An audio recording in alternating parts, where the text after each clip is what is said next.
price of oil will zoom up with it. So it's inevitable that this 28 cents will go up, and it's very doubtful that it will go down.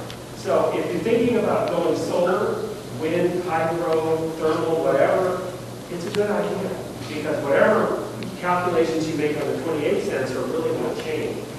So power over time is where you get the watt hours. So you might use 125 watts for 10 hours, then you get 1,250 watt hours, which is equal to 1.25 kilowatt hours. There's that kilowatt hour. If it's 1.25 kilowatt hours, you're paying about 30 cents for it if you're plugged in. Our total electric bills on Maui for the last, well, it's 30 years, but I've been off the grid for 27. A few years I did plug in a few places. It's been zero. That's what we pay for our power. Now, we do buy equipment occasionally for it. But zero is a good number, and there's no distribution charges or tax on it. A normal solar installation is about 18 kilowatt hours per day. A normal American household makes 28 kilowatt hours per day. Uses 28 kilowatt hours per day. We use 2.6 kilowatt hours per day, and that includes the wonderful refrigerator. 2.6 kilowatt hours is more than enough power to run a couple computers, a bunch of lights, a stereo, occasionally a blender, a fridge, and whatever power tools I might be using. It's really a lot for us folks, but Americans tend to be very unconservative about power. So 28 kilowatt hours is what the average American household uses. And remember, we're talking usually about an electric hot water heater, which is one of the biggest draws, and also an electric stove, which is another really big draw, an electric clothing dryer. These heating loads are really high. And I'll show you some examples of that, especially hot tubs. So how much power do we really need? Oh, question? Well, quick question. When you say you're down at 2.6 kilowatt hours, is that with all your solar panels or without, or just that's how much you use total and you don't need the grid at all? No, we're capable of making, we make 2.6 kilowatt hours per day. That's how much we actually make from the sun. We could make more if we needed more. We're just not, using the full capacity of our panels. Okay. We could probably do about 6 from ours if we needed it.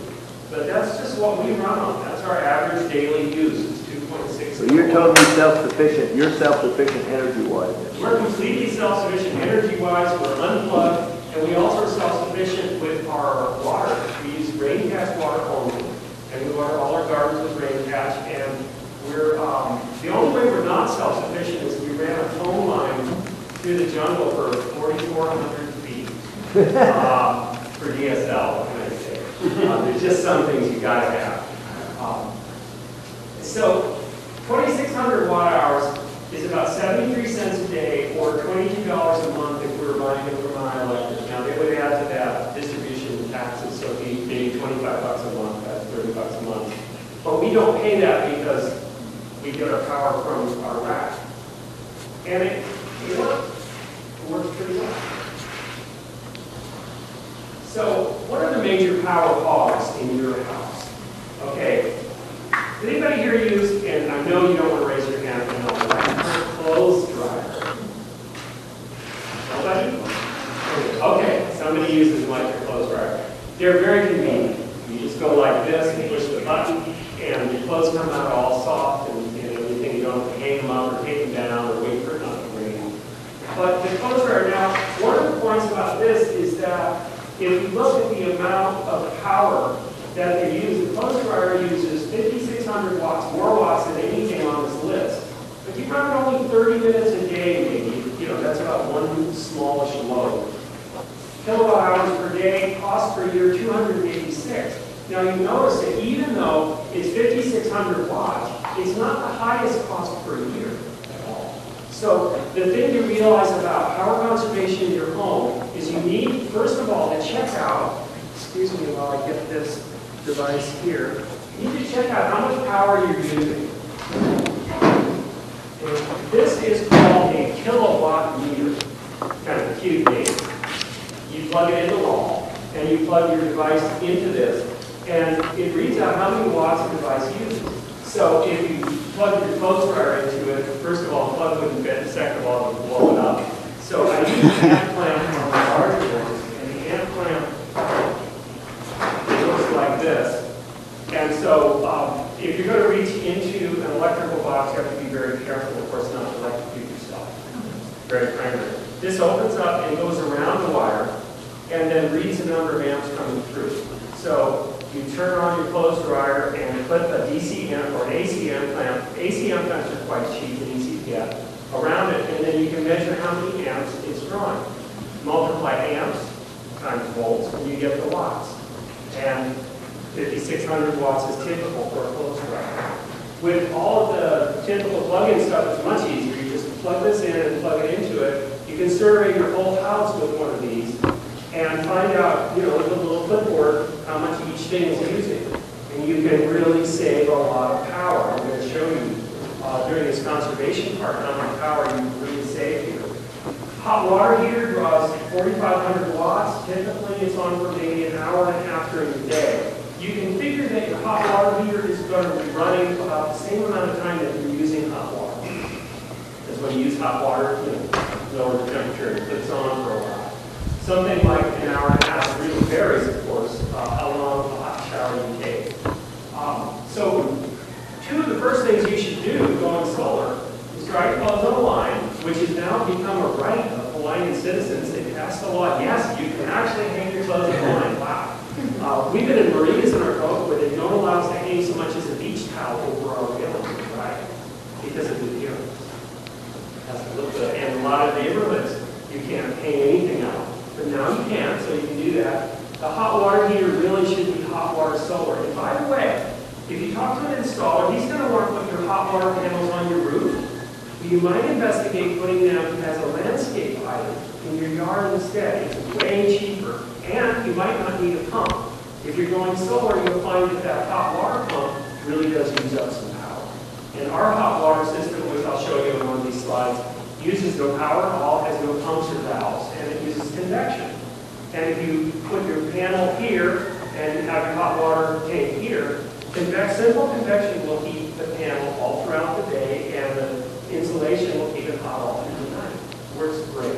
I've built lots of systems like that, and it's nice to have it on the ground. It's much cheaper. There's no chance of roof leaks, and you can build it into your landscaping in such a way that's not a problem.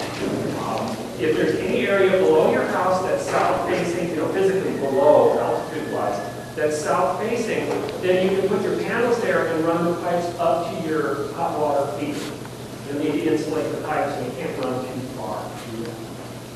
Electric ovens are these 4,000. They're not on for too long, but still, typical cost $200 a year for an electric oven. Air conditioners. Well, Maui has this wonderful trade winds that can blow through, and we have the electric trade wind just keeps spinning up here. Trade winds are great. Air conditioner, $2,453 a year is typical for just a window air conditioner. If you have a household air conditioning unit, it can use quite a bit more. So this is a major cost, and this is something that's very difficult to run on a solar system, okay, because of the huge wattage and power requirements. Now, there are definitely people on Maui with lots of money who get these monster systems, and they run everything. Although electric stoves really don't work well on a solar system. A friend of mine's a major solar installer on the island, and his wife liked electric stoves. She didn't like gas stoves. It smells. So he really tried to please her, and he put up a gazillion solar panels, wired it all for 220, and he just couldn't keep up.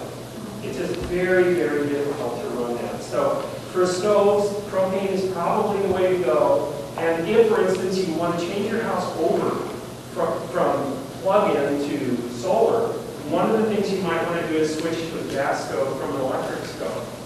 One of the odd things about gas stoves now is that they have a glow plug that's electric in them that uses really a lot of power. And this glow plug is on whenever the oven is on. It's kind of a safety thing so the gas will ignite. Really annoying for us folks off-grid. So we use a solar oven. It uses no power at all. So it uses free sun power.